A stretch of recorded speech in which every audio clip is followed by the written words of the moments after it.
This video is sponsored by World Anvil, a bright spark of hope in an otherwise cold and uncaring world. The Dark Age of comics officially began in 1986, the year that saw both Frank Miller's The Dark Knight Returns and Alan Moore's Watchmen. Superhero comics had touched on dark themes before. Chris Claremont's God Loves, Man Kills, an X-Men comic that handled themes of religious zealotry and full-on genocide, came out in 1982, and Alan Moore's take on Swamp Thing, which is deeply grotesque and unsettling, also came out in the early 80s. But this is when comics started getting dark overall. The grittiness became the rule rather than the exception. There was a bit of an arms race, honestly. By the 90s, it almost felt like comic writers were trying to one-up each other in how dark, gory, and morally ambiguous they could make their heroes. This is the era that saw such developments as the characters of Cable, Lobo, Spawn, and John Constantine, and DC's Crisis on Infinite Earths, an attempt at rebooting the entire space of DC Comics that killed off hundreds of characters, most notably Supergirl and the Flash, and some say is still f***ing up canon to this very day. As the 90s rolled on, the comic book Dark Age kept on trucking. The stories got darker, the characters got meaner, and there was this oddly pervasive feeling of embarrassment with the previous eras of comic books. All those colorful spandex superhumans with wildly unrealistic power sets saving the day for truth and justice? How childish. How implausible. Now we had dark spandex superhumans killing people with their wildly unrealistic power sets for personal reasons. See, that's much more believable. Who needs to grow up now, Mom? This was the broad beginning of Grimdark, a space of stories that, true to the name, are grim and dark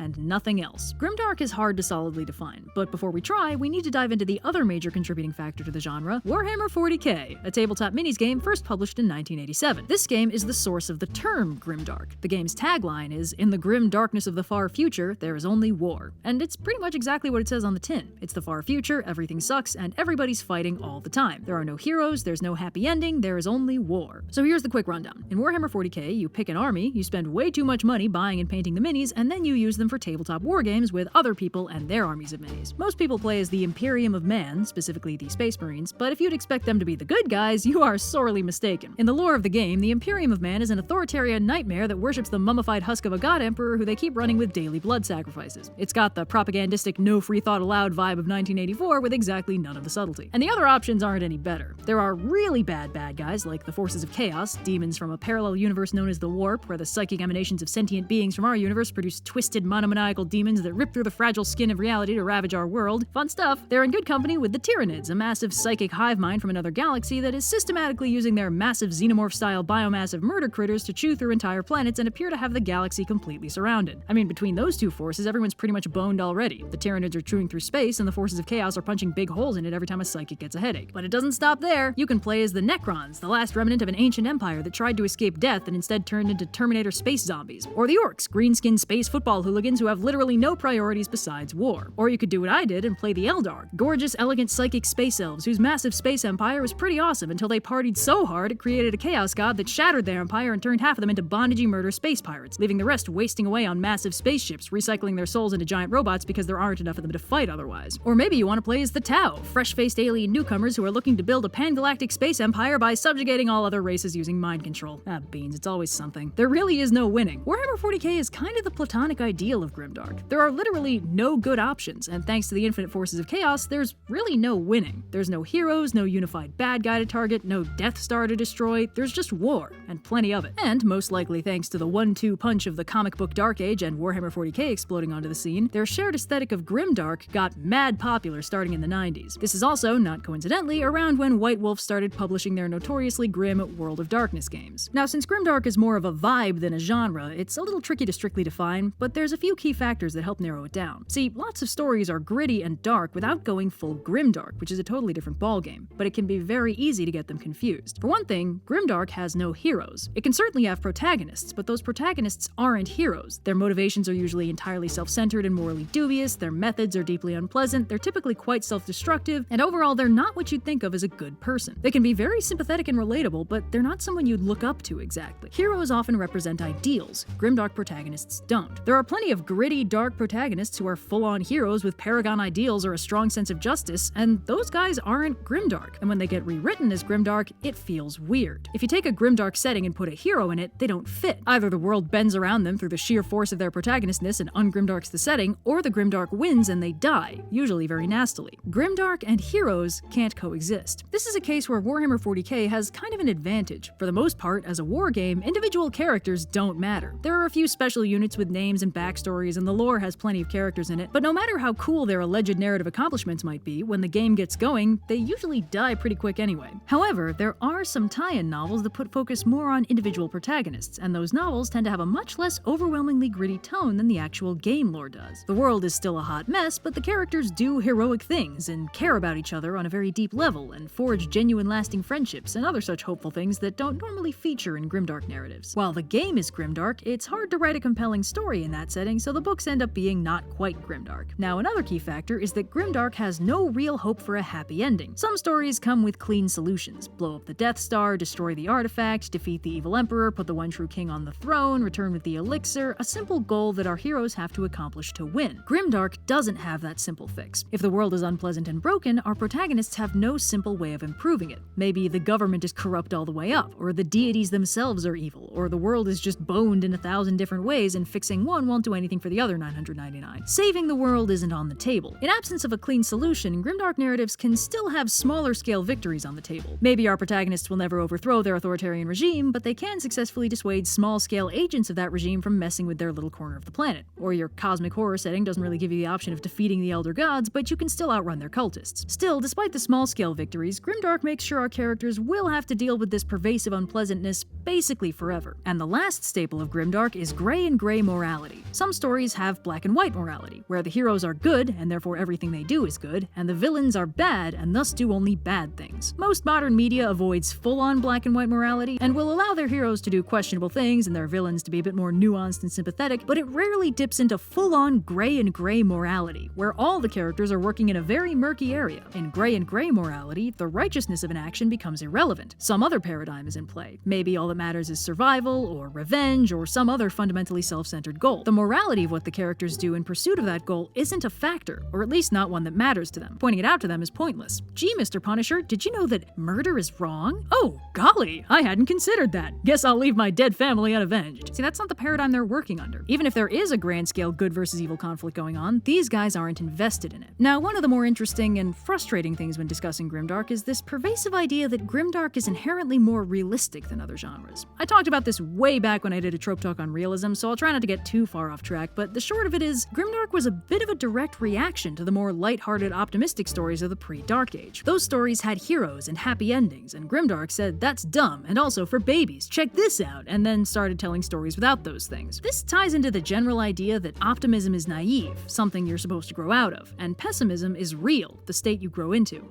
And that's a load of hooey. Yeah, I said it. What are you gonna do, be sad at me about it? Optimism and pessimism are two sides of the same concept. One anticipates a good state of being, the other a bad one. Half full versus half empty. Ultimately, it's the state that matters, not what you expect it to be, so for the most part, optimism and pessimism are just personal attitudes and don't matter that much. But optimism and pessimism, when expanded into universalized concepts, produce two very different worldviews. The optimistic worldview believes that things can go well, that the world can be better. The pessimistic worldview believes that they can't and won't. And in this case, the optimists have it. The world can improve and has several times. Heroes have existed, and the world has been, on occasion, saved by them, or at least greatly improved. This is the concept highlighted by classic fantasy authors, like Tolkien. Grimdark is part of the counter-argument put forward in response to that by more jaded authors, like George R.R. Martin. Now, this counter-argument isn't all Grimdark. At its most sophisticated, it's more of an attempt to humanize these otherwise mythologized heroes, to point out that the people who changed the world, even for the better, were still people, and thus probably at least kind of an asshole. Now, Tolkien and Martin are actually really good examples here, because for one thing, they both did a really good job presenting their worldview, and for another, they're really not as opposed as people seem to think.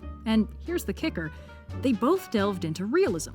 Yeah, really. While Game of Thrones is much more low fantasy and low magic than Lord of the Rings, neither author shied away from the realistic human element of their respective adventures. George R.R. Martin doesn't shy away from showing a character pooping themselves, but Tolkien also delved into some pretty intense psychological misery when he wrote Sam and Frodo struggling immensely to make their way through Mordor, tired and miserable and forgetting the taste of food. The scenario was fantastical, but the characters reacted in very realistic ways. And someone who fought in World War II would be pretty qualified to describe the malingering effects of dragging yourself through a war zone and forgetting what it felt like to be anywhere else. Plus, if you've ever read the Silmarillion, Tolkien's not exactly an idealist, and he certainly doesn't shy away from the gross stuff. There's plenty of incest and murder. I mean, he did base it on Norse mythology. The only real difference between these two is the framing of the world. Tolkien's fantasy world can be saved. Heroism and moral righteousness pay off, and the good guys save the day. Martin not so much. Delving into court intrigue and political power plays mean a lot more assassinations and a lot less actual good getting done. Can this world be saved? I mean, probably, but not by any of these guys who are so caught up in their personal squabbles they literally can't agree if fighting the endless zombie death army is a good idea or not. In any other year, I'd have called that unrealistic. While Martin fits the grimdark aesthetic more, he's really not as steeped in it as some people think. And the idealist high fantasy he's pitted against has a lot more in common with his work than some people would like to admit. Now, there's one very interesting thing about grimdark. Since the no real happy endings rule is pretty definite, that kind of rules out most plot-driven storytelling. It's hard to get an audience invested in the outcome if it's guaranteed to be unpleasant. In light of that, most grimdark narratives end up being either character-driven or theme-driven. We can get invested in characters no matter how morally dubious they might be, and a lot of grimdark stories sell us completely on the character dynamics and convince us to root for an ending that has no good impact on the world overall, but provides some kind of closure for the characters. The ending doesn't even really need to be that satisfying if it leaves us feeling the right kind of unpleasant. For instance, The Last of Us got the audience to root for Joel and Ellie to get along. From the beginning, we sympathize with Joel, but he still acts like a jerk, and we like Ellie because, let's face it, she was handcrafted to be sassy and lovable. This causes us to root for Joel's character development to make him less of a jerk because we want to see Ellie happy and she's invested in him being nicer to her. And when Joel starts opening up, that lets us get invested in their dynamic and root for it to improve. Some grimdark goes even darker for the resolution. Various issues of Sin City successfully guide the audience to root for the protagonist to die.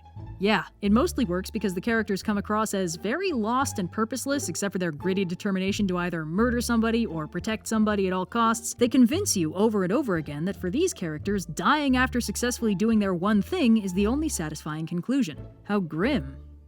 And dark. And then there's theme-driven grimdark, where the characters are basically exemplary victims of the horribleness of the scenario they're stuck in. Grimdark themes often explore cosmic horror, hopelessness in the face of overwhelming force, the terrors of authoritarianism, and basically anything that boils down to this sucks and I can't do anything about it. These stories are ways to explore deeply unpleasant scenarios. Books like 1984 do so specifically as a political warning, and many post-apocalypses are similarly theme-driven to get across that, hey kids, destroying the world is probably bad. But you also get a certain amount of overlap, where a character-driven narrative still explores a central theme, like humanity or the loss of humanity, which is quite popular, or even something really specific, like how Mad Max Fury Road is about the pointlessness of searching for a perfect promised land instead of putting in the hard work to build the best life you can from what you have. But for all that, it can kind of be hard to see the appeal of grimdark. Like, for me, personally. I have pretty simple tastes. I like heroes and I like happy endings, and I don't really have that much patience for edgier-than-thou nihilism. I can understand the appeal of more nuanced stories with bittersweet endings or unconventional protagonists, but grimdark as a genre kinda strips away everything that I personally like about stories and storytelling. It's hard for me to get invested. I want characters I can root for playing out arcs that I want to see resolved. For the longest time, I didn't get the appeal at all. And then I watched Chicago. Now I'm gonna be clear, Chicago does not fit the grimdark aesthetic. It's a dang movie musical. It's all glitz and glamour and all that jazz. But there are no heroes. Every single protagonist is a terrible human being. There's no interest in morality. The protagonists are all murderers trying to avoid legal consequences for their actions and the lawyer helping them do it. And the outcome that you're theoretically rooting for is a total miscarriage of justice. And there's really no hope for a happy ending because it's clear from minute one that the protagonist Roxy kinda sucks and really can't make it in showbiz like she wants, and that what she's mistaken for her fame is just her 10 minutes in the spotlight because of the murder she did. There's no one to root for, and there's no happy ending. I should have been clicking back over to Dragon Ball Z 10 minutes in, but I didn't.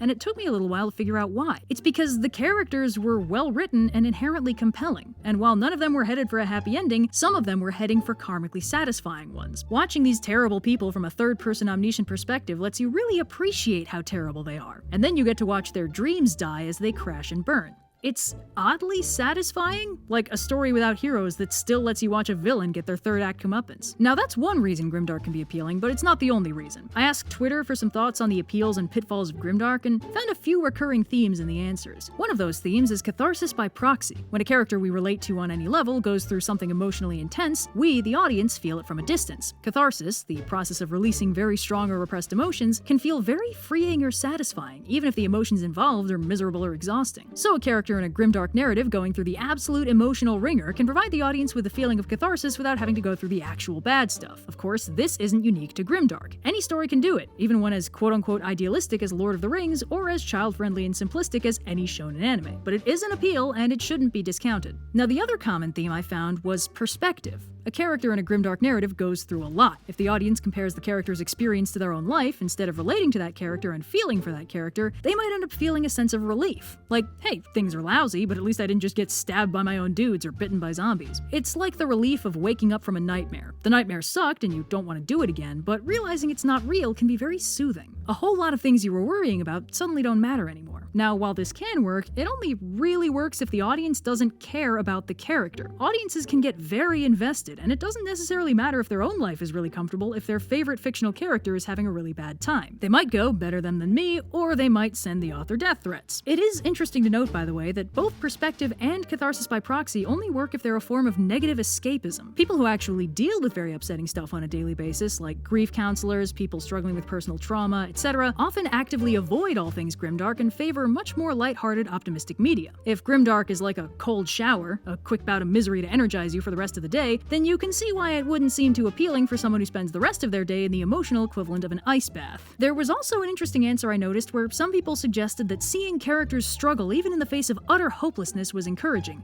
And I'm gonna be honest, that one doesn't make any sense to me, because Grimdark prides itself on screwing over those exact characters. If you want to see persistence in the face of hopelessness be rewarded, you can look to any other genre of fiction. Grimdark is pretty much the only one that'll swat you in the face with a wet towel and call you a dork for believing the universe would ever reward a heroic effort. And if it doesn't do that, it's not Grimdark. I guess the bottom line is, Grimdark has appeal. I mean, obviously, enough people like it that it has to be doing something. Even though it's precision crafted to be generally unpleasant and miserable, it really does work for some people, and sometimes you're in the mood for a little catharsis by proxy. But it works best in moderation, and it's definitely not the be-all end-all pinnacle of fiction. It has its place, but so does the stuff it's a reaction against. Grimdark can be aggressively nihilistic, but the purpose of fiction is, in many cases, to inspire. And nihilism generally doesn't do that. In his 1993 essay, Let There Be Dragons, acclaimed Discworld author and all-around excellent dude Sir Terry Pratchett said something that I personally think is unimaginably beautiful and incidentally also describes 100% of my thoughts on Grimdark. The quote goes like this: "Why does the third of the three brothers, who shares his food with the old woman in the wood, go on to become the king of the country? Why does Bond manage to disarm the nuclear bomb a few seconds before it goes off, rather than, as it were, a few seconds afterwards? Because a universe where that did not happen would be a dark and hostile place. Let there be goblin hordes, let there be terrible environmental threats, let there be giant mutated slugs if you really must, but let there also be hope. It may be a grim, thin hope, an Arthurian sword at sunset, but let us know that we do not live in vain." Hope is the ultimate motivator. On some level, it's the only motivator. If it seems like I have personal beef with Grimdark as a genre, it's only the same beef I have with everything that treats hope like a dumb, childish concept rather than the fundamental core of human experience. Hope makes us believe things can be better. Once we stop believing that, we stop trying to make things better. And guess what? Then things don't get better. Pessimistic nihilism is the ultimate self-fulfilling prophecy, and maybe it's the 2020 talking, but man, I have straight up run out of patience with people who give up on a better world and then have the audacity to tell other people that they're naive or stupid for still trying. The Grimdark worldview preaches that everything sucks and nothing will make it better. If the ideal of the Grimdark genre is really struggle in the face of hopelessness, then act like it. Dare to believe the world can be better and fight for it. And if that's really the ideal of Grimdark, then why does every other genre do a better job of inspiring it? Grimdark can totally be fun, but man, don't let it define your worldview. So, yeah. And thanks to World Anvil for sponsoring this video. By now you're probably aware that World Anvil is a browser-based world-building and novel-writing software designed to help writers organize their writing and world-building all in one place. It's got the essentials like plot and story timelines, custom wikis for more info on the events in those plot and story timelines, interactive world maps of all stripes, family trees to keep track of your characters, and more recently, fully customizable calendars with tools for holidays, lunar cycles, and basically everything you'd want to fill a year with. There's also a fun little feature that helps you keep track of diplomatic relationships and diagram how well certain organizations get along with each other. I just think it's neat. They also recently gave their word processor a design overhaul to make it more streamlined and easier to use. World Anvil is also constantly being upgraded with cool new features, so by the time you get it, there could be all kinds of cool new stuff. Truly a shining beacon of hope in these dark and uncertain times. If that sounds neat, the cool part is the base features are all free, and if you want the bonus frills, you can get 20% off all 6 and 12-month memberships with the promo code Overly Sarcastic.